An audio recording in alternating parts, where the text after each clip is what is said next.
Yesterday was Cinco de Mayo, and while you may look forward to celebrating on a holiday like that, firefighters are always a little apprehensive, hoping all that partying doesn't lead to tragedy. Mike Watkiss spent Cinco de Mayo with the crew of Firehouse 8. Mike? Yeah, Patty, they say that New Year's Eve is amateur night, but Cinco de Mayo certainly has the same feel, and last night we were rolling with the boys from C Shift as they took on any and all crisis on the streets of Phoenix, and we can tell you they did so with their trademark humor, compassion, and professionalism. Customer service is what I live for. Happy Cinco de Mayo.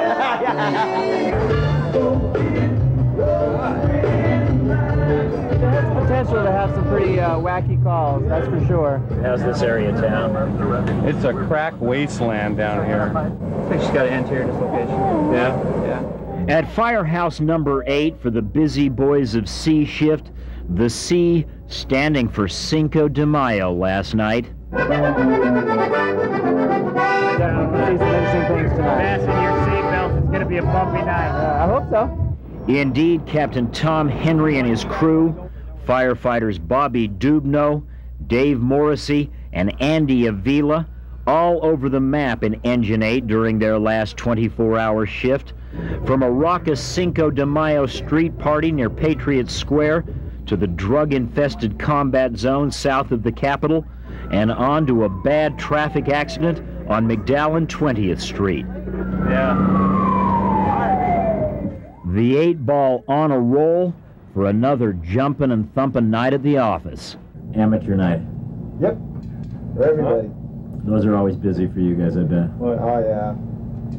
Unfortunately. And the evening starting with a call of an unconscious person laying in a vacant dirt lot.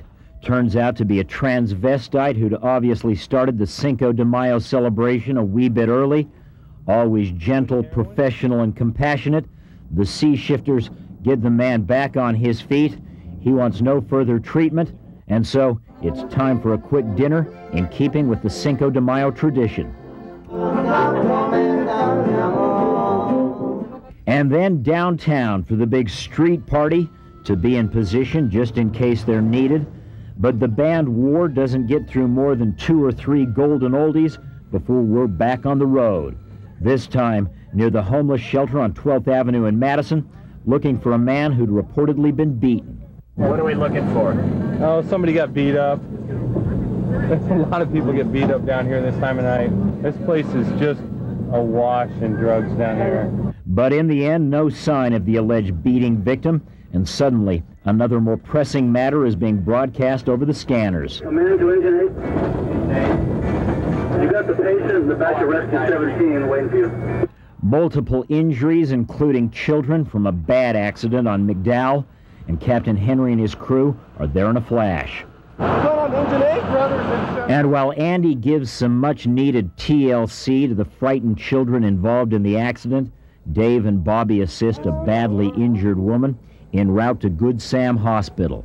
It may not be most folks' idea of celebrating a holiday, but for the boys of the 8-ball, it's the way it always is on a night like Cinco de Mayo.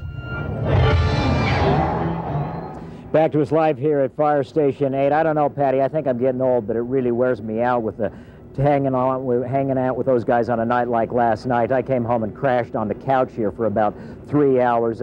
Those guys have gone up to Sedona. We're going to join them. They're all technical rescue experts, and they're going to be doing some technical training on the Red Rocks. So I hope you'll join us tomorrow because we think we're going to have an interesting story in store for you. Yeah, we're not party animals anymore, are we? I'm a little too old for it, Patty. You're still a kid, but I'm too old for this stuff. Oh, yeah. Thank you very much, Mike.